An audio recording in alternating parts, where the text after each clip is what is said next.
गढ़ी रुद्रमाल पर। यह कहानी उस समय की है जब मराठी राज्य की नींव डाली जा चुकी थी। पुरंदर का किला शिवाजी महाराज के कब्जे में आ चुका था। किले के पास एक छोटी सी पहाड़ी थी जिसका नाम था रुद्रमाल। इस पहाड़ी पर एक गढ़ी थी। यह बड़े मार्के की जगह थी। यहाँ से तोप दागी जाए तो उसका गोला ठीक पुरंदर के बारूद खाने पर गिर सकता था। बदकिस्मती से यह गढ़ी बीजापुर के सरदार के कब्जे में ही रही और वह आसानी से शिवाजी महाराज के हाथ में नहीं आ पाई। लेकिन उस पहाड़ी पर किसी तरह अधिकार करना जरूरी था।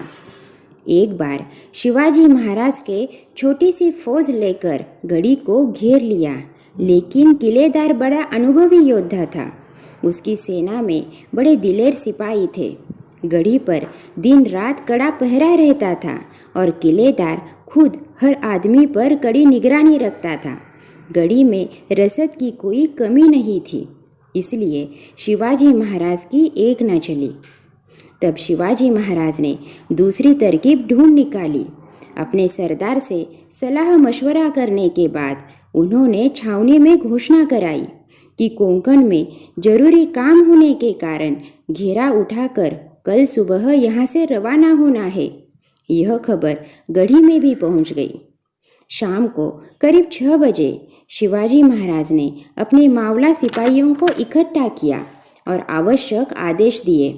फिर सब लोग शिविरों में अपने अपने काम में लग गए। रात को 12 बजे शिवाजी महाराज के सिपाहियों ने घड़ी पर धावा बोल दिया। लेकिन अचरज की बात थी कि उन्होंने बीजापुर वालों की फौज को भी लड़ाई के लिए तैयार पाया।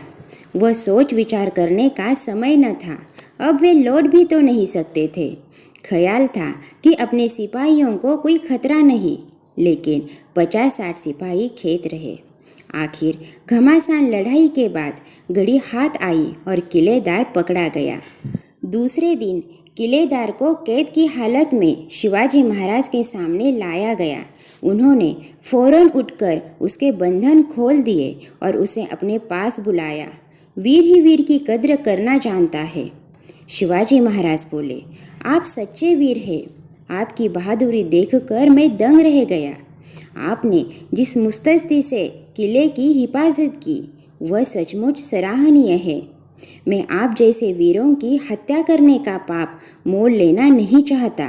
आपको बीजापुर भेजने का बंदोबस्त करना मैं अपना फर्ज समझता हूँ। किलेदार हैरान होकर देखने लगा। वह तो मानता था कि शत्रु के हाथ में आने पर या तो आजन कारावास में सड़ना पड़ेगा या मौत को गले लगाना होगा। उसने सपने में भी नहीं सोचा था कि उसके साथ इतना अच्छा सलूक किया जाएगा। कहीं शिवाजी महाराज मजाक तो नहीं कर रहे थे। पर जब उसने देखा कि शिवाजी महाराज ने सचमुच उसको और उसके बीवी बच्चों को बीजापुर भेजने का प्रबंध कर दिया है, तब उसे जरा भी संदेह नहीं रहा। वह बोला, राजा साहब, मैं आपका एहसानमंद हूँ। मैं अब समझ रहा था कि मुझे किसी तय खाने में सड़ना पड़ेगा, मगर आपके मेहरबानी से मैं अब अपने बीवी बच्चों के साथ अपने घर जा सकूँगा। लेकिन मेरे समझ में यह नहीं आता कि आप जैसे धर्मात्मा की फौज में भेदिया कैसे पैदा हुआ। भेदिया? मेरी फौज में भेदिया? यह कैसे हो सकता है?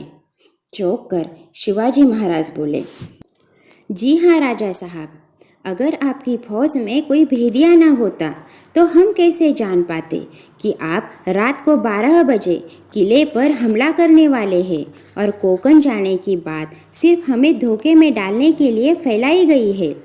कल रात को 8 बजे आप ही के आदमी के ज़रिए हमें यह खबर मिली, तभी तो आपने हमें रात को 12 बजे आपका मुकाबला करने के लिए तैयार पाया। किलेदार साहब, उस भेदिए का नाम बताइए, अभी उसको मौत के घाट उतार देता हूँ।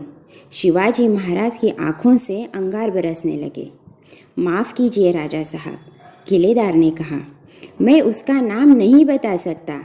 कुरान शरीफ की कसम खाकर मैंने उसको वचन दिया है कि तुम्हारा नाम नहीं बताऊंगा।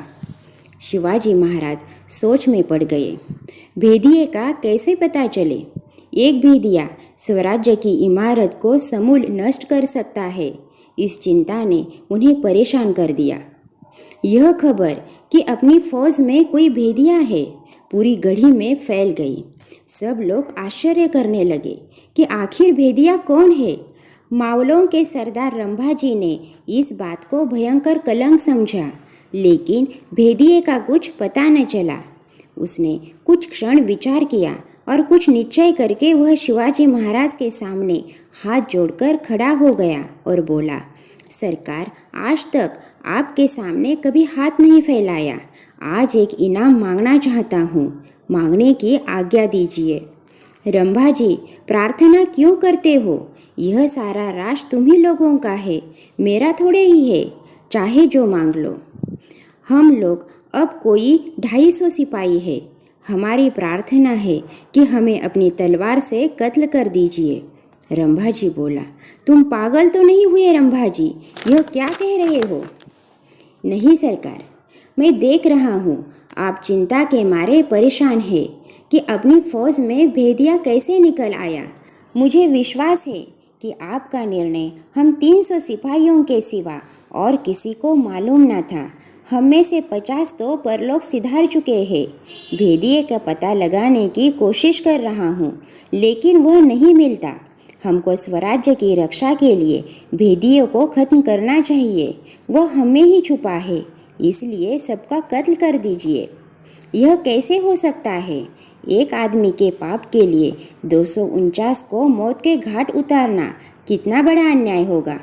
भगवान चाहेगा तो जब तक तुम जैसे वीर मौजूद है तब तक ऐसे भेदिए हमारा बाल भी बाका न कर सकेंगे। देखिए, एक आदमी की धोखेबाजी से हमारे 50 वीरों को नाहक जान से हाथ धोना पड़ा। क्या यह कीमत कम है? एक भेदिए के रहने से हमारे राज्य की नींव उखड़ सकती है, हम में फूट पैदा हो सकती है। अगर आप हमें कत्ल न करेंगे तो हम खुद पहाड़ी से कूदकर मर जाएंगे। शिवाजी महाराज ने बहुत समझाया, पर उसने एक न मानी। उन्हें बड़ा दुख हुआ, लेकिन रंभाजी की बात मंजूर करने के सिवा और चारा भी तो नहीं था। पूरब में सूरज निकल रहा था। पहाड़ी उसी तरफ दीवार सी खड़ी थी। उसके नीचे कोई 100-150 फुट खाई थी, जिसमें काफ़ी चट्टानें थीं।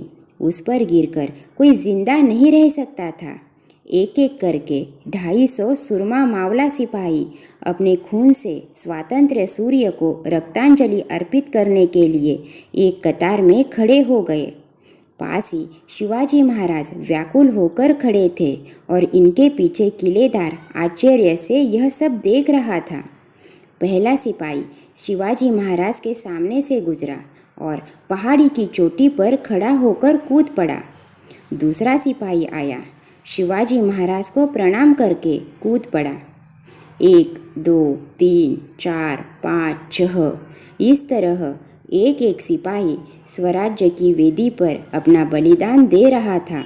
स्वराज्य की नींव को मजबूत बनाने के लिए उसमें रक्त मांस का मसाला भर रहा था। अपने खून से स्वराज्य मंदिर को पवित्र बना रहा था। इस तरह एक के बाद एक 17 सिपाही कूद पड़े। 18वां सिपाही सामने आया और प्रणाम करके मुड़ा ही था कि किलेदार ने उसे फौरन रोक लिया और बोला, खुदा के लिए अब यह खुदकुशी बंद करो। भेदिया मर चुका है, अब खामोखाम यह बलिदान क्यों? शिवाजी महाराज ने सब लोगों को लौटने का आदेश दिया। किलेदार बोला, राजा साहब, आपने ये हीरा कैसे पैदा किए हैं? जब आपके पास ऐसे वीर है तब आपकी हमेशा जीत होगी। मालूम नहीं ये आदमी किस लोहे से बने हैं। खुदा आप लोगों को भला करे। फिर वह विदा हो गया। शिवाजी महाराज के मन में अजीब तरह के भाव थे।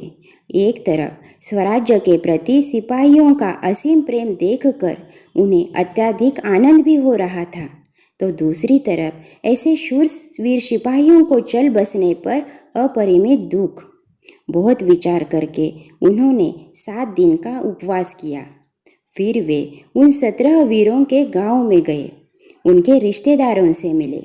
शिवाजी महाराज ने उन वीरों की वीरता के उपलक्ष्य में उनके परिवारों को जागीरी दी।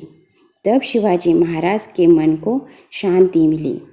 दोस्तों, कहानी अच्छी लगे तो लाइक ज़रूर कीजिए और ऐसी ही कहानियाँ सुनने के लिए हमारे चैनल को सब्सक्राइब कीजिए।